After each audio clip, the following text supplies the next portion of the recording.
સંત એ બે સુખદાયી છે. તુલસીદાસે પણ એ જ કહ્યું કે સુરપુર એટલે દેવતાનો લોક કહે છે ને, દેવતા લોકમાં ગયા. આ તો બધા દેવતા લોકમાં જ બેઠા છે. આ બેઠા છે ને બધા. આ અમેરિકા કહો, લંડન કહો, બીજા કેનેડા કહો, બીજા મોટા દેશો છે અત્યારે એમાં કેટલું સુખ છે. વૈભવ વૈભવ વૈભવ બધું ચાલુ. આ સારું થયા. અત્યારે આમ થાય તો કંઈક ફરતા આવો ઉત્સવ હોય ને આપણે ફરવા જતા રહીએ, શું કામમાં આવે. અને કેટલાક વળી બીજે બુકિંગ કર્યું હોય તો ત્યાં જતા રહે. પણ જ્યારે કહેવાનું શું છે કે એમ આપણી પાસે છે તેનો વિચાર આવે. પણ છે બધે ત્યાં સુખ લેવા જઈએ, ત્યાં સુખ નથી તો ઓટો મારીને પાછા આવીએ, પૂછું ભજીયા ખાઈને કહી આવીએ, 2000ના કંઈ પેલા નાટક સિનેમા જોઈ લઈએ કે 2 બાટલીઓ પીને આવીએ. બધું કરવાનું તો કંઈ છે જ નહીં.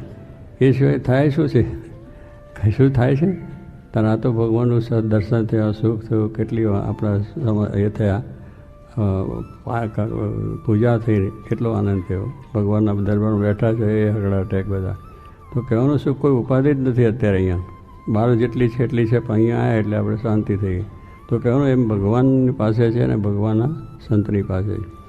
સુરપુર એટલે દેવતાનો લોક, સુરપુર નરપુર એટલે આપણે બેઠા છીએ આ મૃત્યુલોક જેને કહેવાય. આ લોકનું નામ શું છે? મૃત્યુલોક જ. જન્મ્યા ત્યાંથી જરૂર જાનો મરવાનું છે માથેજી, આવ્યા ત્યારે શું લાવ્યા ને શું લઈ જાશું સાથેજી. આવ્યા ત્યારે કંઈ લઈને હતા, માતાના ઉદરમાંથી બહાર નીકળ્યા, રોતા રોતા નીકળ્યા મુઠ્ઠીઓ વાળીને. નાનું બાળક હોય ને મુઠ્ઠી વાળી હોય ને રડ્યા કરે, રોતું રોતું આવે ને બધું એવી. આવ્યા ત્યારે કંઈ હતા ને મુઠ્ઠીઓ વાળીને આવ્યા હતા.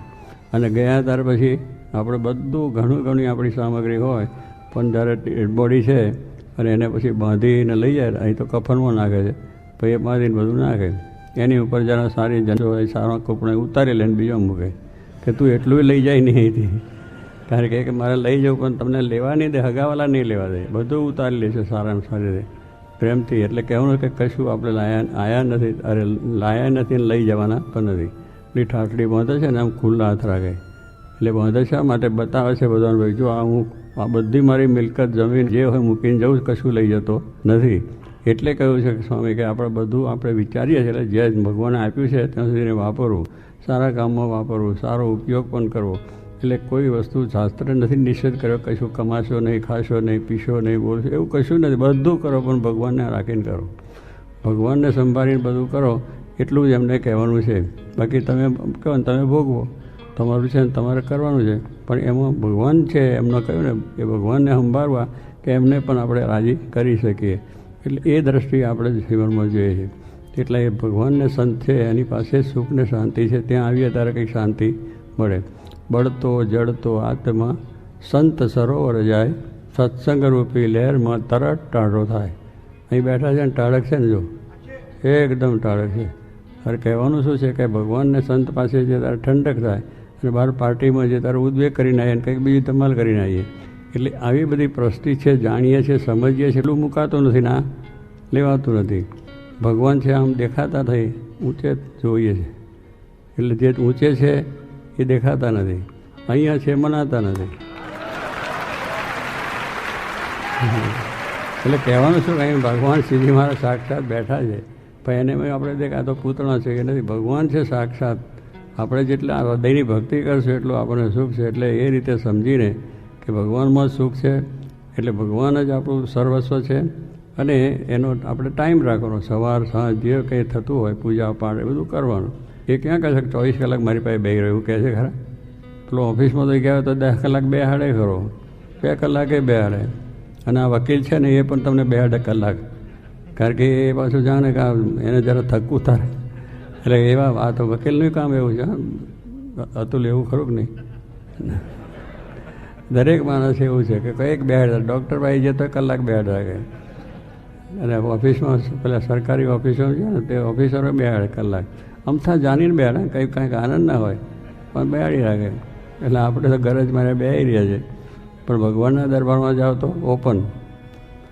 ભગવાનના દરબાર કેવા છે? ઓપન. જેને જોઈએ તે આવો મોક્ષ માગવા રે લોલ, આજ ધર્મ વંશીને દ્વાર, જેને જોઈએ તે આવો મોક્ષ માગવા રે લોલ. જો ભગવાન શ્રીજી મહારાજ કહે આ મારા દ્વાર તમે આવો.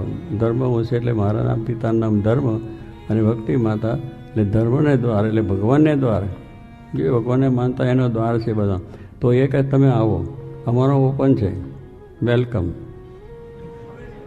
અને આપણે શું લખીએ? નો એડમિશન વિધાઉટ પરમિશન.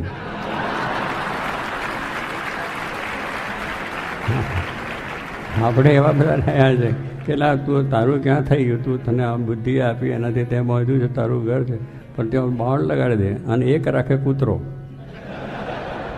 જે આવે એને અંદર જવાનું જ નહીં, કૂતરો શું બોલ્યો, સ્વાગત કરનારો કૂતરો. કોઈ માણસ રાખવો એને બદલે આવું છે, અહીંયા જો સ્વાગતમાં તમારે તો મહારાજ આવો પધારો, બીજું ત્રીજું છે. અને દર્શન કરો, સારી રીતે આવો, શાંતિથી કરો, બધું કરો. એ છે તોય પણ નીત અવાય નહીં. પેલું હોય ત્યાં દરરોજ જાય, કૂતરો બસતો હોય, નવો ઓલ્ટરેશન ના કરે તોય મળવા જાય.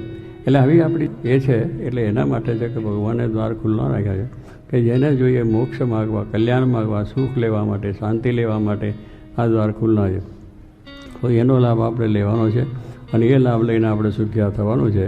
તો મારાની દયાથી આજે આપણને ખરો અવસર મળ્યો છે. બધા ખૂબ સારી રીતે અહીં બધાને લાભ લીધો છે. તો આવું નવું બળ, આવી નવી ભક્તિ, આવું નવું સત્સંગ આપણે બધાને રહે.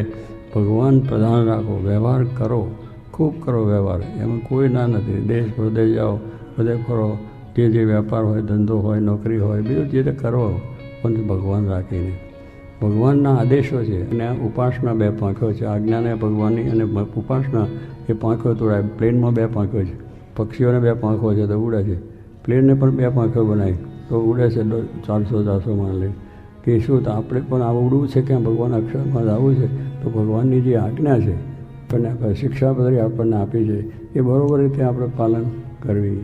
અને આજ્ઞા ઉપાસના કે આપણે ભગવાન સિવાય આપણે બધું છે નહીં, ભગવાન સર્વ કરતા છે, ભગવાન જ આપણું જે કરશે સારું જ કરશે એવી ભાવનાથી હંમેશા એમનું પાઠ પૂજન કરવાનું. એ બે વસ્તુ છે. અને આજ્ઞા થઈને ઉપાસના થઈ, બે વસ્તુ પાંખો થઈ, એ દઢતા થઈ ગઈ. એ પાંખો જો બરાબર હોય, એક પાંખો લૂલી થઈ જાય તો પડી હેઠા. પાંખમાં પણ જો પક્ષીની પાંખે લૂલી થાય તો પડી હેઠા. આ પ્લેનની છે પણ એમાં જે આગી પાછી થઈ ગઈ તો પડી હેઠા. એમ ભગવાનની બે આજ્ઞા છે આ પ્રમાણે કે આ પ્રમાણે તમે કરજો તો સર્વ પ્રકાર સુખા થશે. તો એને માટે બળ મળે સર્વને, એ જ પ્રાર્થના.